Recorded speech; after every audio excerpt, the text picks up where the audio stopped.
our brains are wired not to change, right? They're the oldest Yes. part of our brains. The way we used to eat was an apple would fall from the tree and we pick it up, right? It's like we didn't go out and hunt. And so it's biology. And if I think just putting ourselves in the mindset, there's a lot we can do. And this is so exciting, I think. And helping our clients think that way as well is really an incredible opportunity.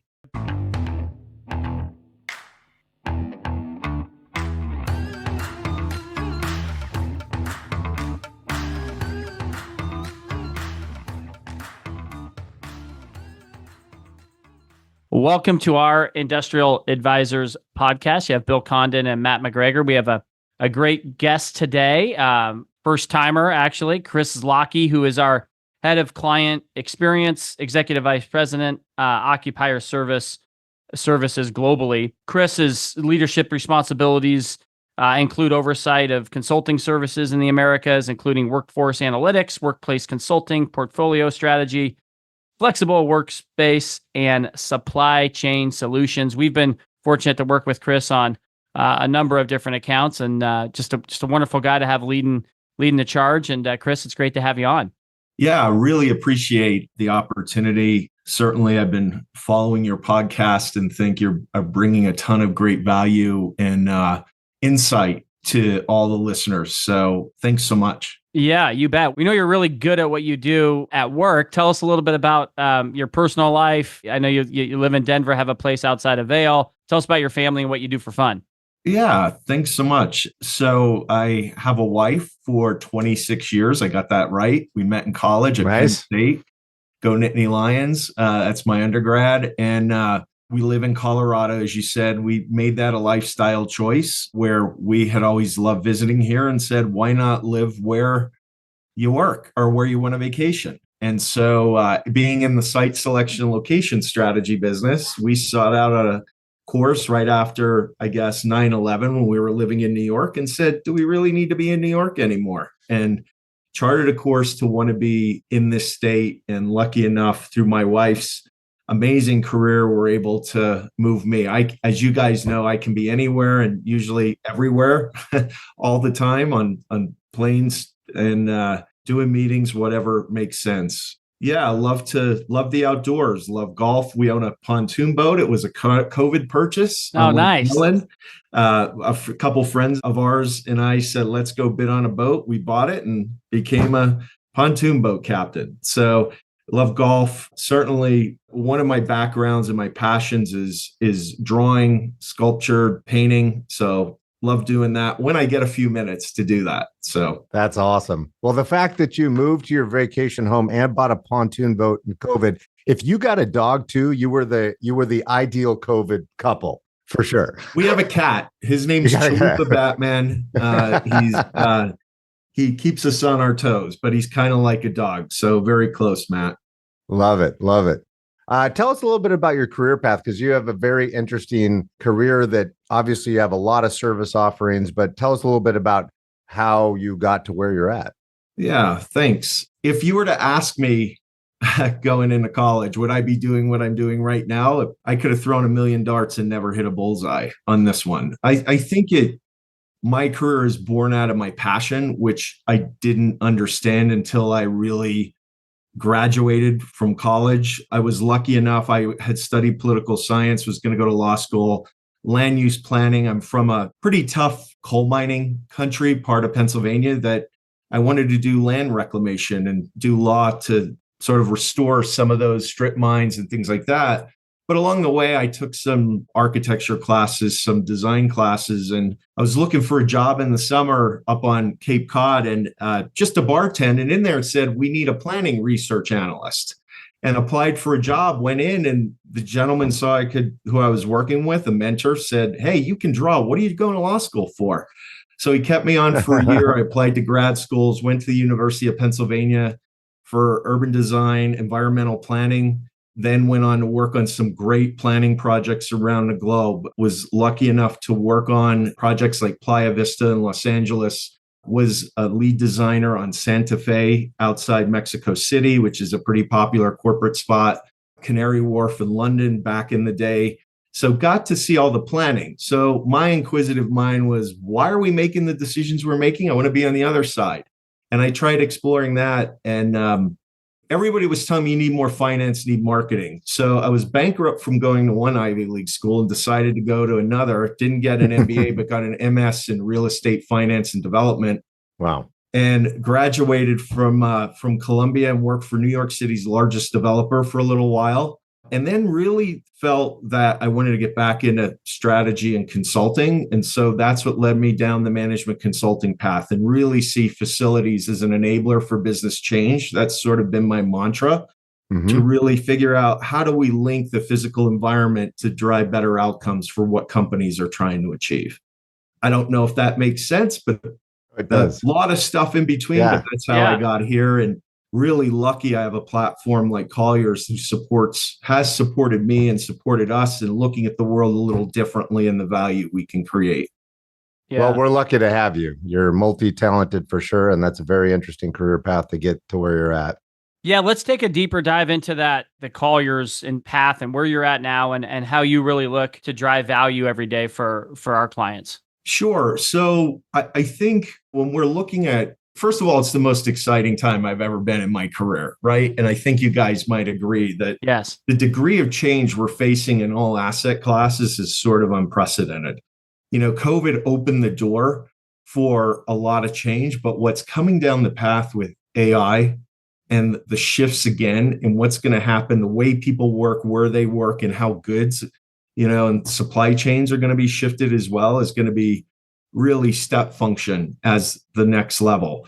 I think where we base our practice, and it goes back to maybe some of the roots of being a designer and design thinking, is really putting that client at the center, using empathy as a real core tenet, listening deeply, understanding clearly what a client's needs are, and then adapting our services to support that. So all our advisory practices, if you look back 5 years ago of how we were doing this kind of work and helping clients, we've shifted tremendously in terms of how we're providing value. And I'm sure both of you and your practices, I know working with our teams, have done the same, where you have to take a more holistic approach. So when you talk about a problem, it's not just a supply chain problem. It's a workforce analytics problem. It's a macroeconomic incentives and economic benefits opportunity as well. So whether we're working on the office side of the equation or the industrial side of the equation, all our work is really focused on how do we solve that specific problem and bring resources to help a client. And I think our working style and the way we like to work is I don't think we come in with a preset answer, but we really sort of learn through the process and then come up with quantifiable solutions that drive results. And I think that's a real challenge today, is really giving people direction and recommendation that they can make decisions in this world of uncertainty that we're living in. And Chris, you've got a lot of service offerings, and Bill in the introduction outlined, and you've mentioned a few. Maybe just quickly for the listener, define each one. Sure. So I'll start with supply chain solutions, and that's a group that's really focused on helping clients understand how to maximize their footprint and look at the optimal locations depending on their flow of goods, and use it to really help make better decisions around their real estate footprint, be it in the box, operational design, as well as out of the box. Coupled with that is our workforce analytics and location strategy team that's really looking at how and where people work. What are the optimal labor pools? How do you tie that to the best cost matrix that you might be looking at, and help clients think through those bigger operational decisions, as we know that are more 70 to 80% of the cost versus, for instance, what real estate might be delivering. Another is portfolio strategy right now. Optimizing portfolios is a huge part of our business, whether it's at a metro level or a campus level, or whether it's at the entire portfolio. How do we shift sort of how much space we need and where we put it? Workplace advisory, clearly work has changed. This whole world of hybrid, who's in the office, what do you do in the office? And then how does that translate to space is really been an impactful part of our business as well. And those last two are several of those coming together, as mentioned earlier, really create a dynamic of driving pretty interesting results. We have a process we call Campus Reimagine that's helping companies re-envision what their large headquarters campuses that may be underutilized or maybe a bit long in the tooth in terms of attracting and retaining the type of talent they want. So through an integrated process of looking at the workforce and where that talent is, looking at portfolio strategy of how much space and what that land use should be, and what the potential opportunities might be to support it.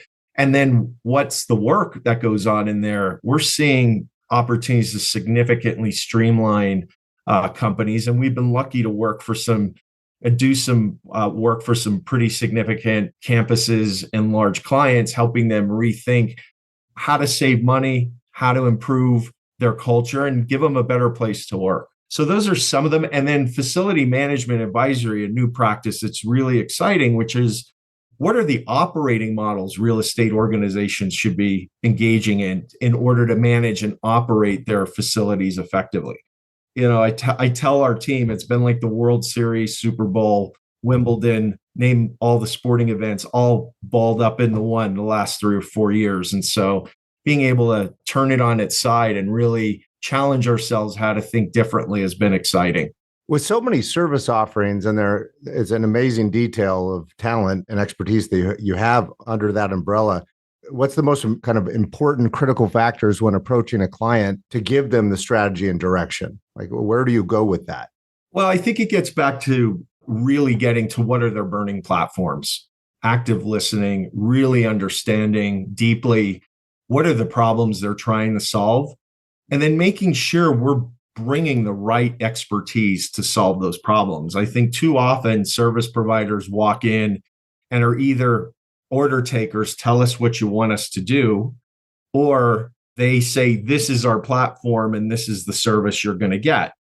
Our approach is really sort of configured in a way that we want them to learn with us along this journey. We use a term strong client model, which is similar to like teach a man to fish, right? Mm-hmm. If you go out and fish with somebody for a day, you pay for a charter, you might eat that night. But if you go out with somebody and they teach you how to bait a hook, how to cast a rod and bring in a fish, you eat for a lifetime. And so part of our approach is not just to deliver on projects, but to make them embedded and engaged in that deep learning of where the value is and how to generate value for their businesses. Yeah, I know we do a really good job when we onboard clients, and I say we, Colliers, of really understanding like their business and then putting the strategic plan together for them and providing great value. How do you, as you look at these global accounts, make sure that those expectations are continually met throughout the process? Because like I said, we've been fortunate. Once we get a client, we provide great value and keep them. And obviously we continue to provide value. So how do you ensure that that continues to happen? I think it starts with expertise, right? I think we're as a culture, as you noted, we're very focused on us being subject matter experts and advisors. And we're really love to find people who fit the mold of being very smart at what they do, very experienced, understanding their craft, but also fit our culture, which is really a collaborative culture. So I think the first step is making sure we have the best subject matter experts who can bring scenarios and solutions and recommendations that are impactful. Once you connect to those future goals with some smart people, then you have some tools and analytics that really sort of supercharge those kind of learnings and understandings and give them a number of different options that they might want to pursue. But given their business direction, which it still goes back to, like, what are you trying to solve as a business? Be able to then value what those right solutions are and present it to them in a balanced way and provide our own recommendation. I think too often are the clients that we work for, the problems that they're being asked now are a lot different as well than what were being asked 3-5 years ago. They're more business-driven questions like, what should be my optimal network? Where should be my head office? Where should I be placing my engineering resources versus go out and do this project in Boise or Boston or Bangalore, right? It's not just about project delivery. And so the expertise is different, that they're looking for our insight and our information to help them make better decisions. And we want to get them in that proactive mindset, that they're not just delivering space, but they're helping reinforce and create value-driven decisions that impact their businesses. Yeah, that's well said. And Chris, you mentioned AI earlier, but tell us a little bit about how you integrate technology into client solutions and kind of where that's going. Well, I've been stealing this quote from a Stanford professor, Andrew Ng, and this is going to be the new electricity. It's going to change everything from a speed standpoint, to be able to quantify and be able to look at scenarios faster, to routinize, for lack of a better term, processes that were more human-centric, to take a lot of redundancy out and streamline and create efficiencies, and just generate more options faster for people and companies to consider. And so where we're spending our time is through our platform, Colliers 360, which really provides business analytics to companies to help them make more informed decisions. We're now developing tools like our Portfolio AI suite, which you load a company's portfolio, and then within minutes, it'll tell you what you should be doing versus what your plan is. So Wow. You're not going to go ahead and do those things, but the machine's going to say, hey, you might want to consider it. And it's interesting to see the savings, the efficiency, the changes. Something like 40 to 50% of projects on plan, we've been beta or alpha testing this going into beta, are renew versus you should probably downsize and move, given market conditions, occupancy, utilization. So it's fun to see where that's going to go, and it's going to provide decision support. You're not going to do exactly what that machine says, but it's going to provide great decision support for you to say, should we renew this location? Should we kick the can down the road? Or should we really this location really isn't optimal for our workforce, for our cost structure, for our utilization? Let's think about another option. So every one of our service lines, whether it's project management and looking at more effective optimization of costs or capital investment, or even transaction management, automated workflows, access to more data, I think every one of the service lines is going to really benefit from the advent of this technology. And the thing I'd say to people is, don't be scared of it, embrace it, right? Smart people with good tools get a lot of good stuff done. And so I think if you can partner with the leaders and the people who are doing the work, but have the tools to get it done, I think it's going to be really exciting to see the next evolution of how technology and analytics can impact our service offerings. I can't wait to see that new software. It sounds amazing. Last question for you on emerging trends. This is an industrial podcast, so I'd love to hear a little bit on emerging trends on industrial, but we are curious, and I know you're a master of both office and industrial, maybe what your predictions and a little bit of trends going on the office side as well. Great question. I think this whole question of deglobalization is going to continue to come into our language more and more, whether it's onshoring, nearshoring, and that's for both talent and supply chain, right? And where goods move and how they move. I think that's de-risking with all the uncertainty and factors, whether it's shifts in climate or political, or even the experience we've had through pandemics. I think we're going to see more and more spikes in those types of activities that are going to come. So I think trying to understand how to de-risk a portfolio and help clients think through some of the bigger business dynamics are going to be really important. We gutted through AI. I think AI is going to change a lot of the way services are delivered. I don't know exactly how, but I think as an emerging trend, our companies that we work with, their businesses are going to change. If you think about AI and you think about who's going to be in the office, it's going to be a different labor pool. It's going to be, we're using the term judgment workers. So guys like you or product developers or people who make decisions or create are going to be the major workforce that's left. So we could see another sort of right sizing again of what these portfolios look like. And I think that's going to create a significant set of changes as well. Those would be some of the big factors that we're focused on. Work is going to continue to evolve and change.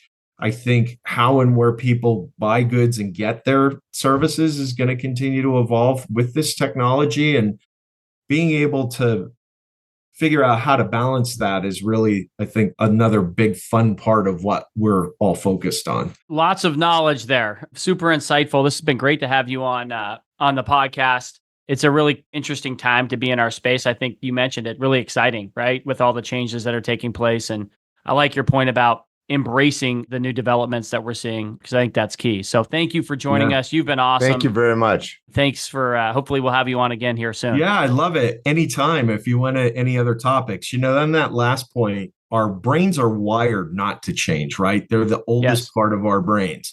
The way we used to eat was an apple would fall from the tree and we pick it up, right? It's like we didn't go out and hunt. And so it's biology. And if I think just putting ourselves in the mindset, there's a lot we can do. And this is so exciting, I think, and helping our clients think that way as well is really an incredible opportunity. Well said. Well said. Yep. Well, thank you, Chris. Awesome job. And appreciate you taking the time. Anytime, Thanks, guys. Great job. Look forward to catching up again. You bet.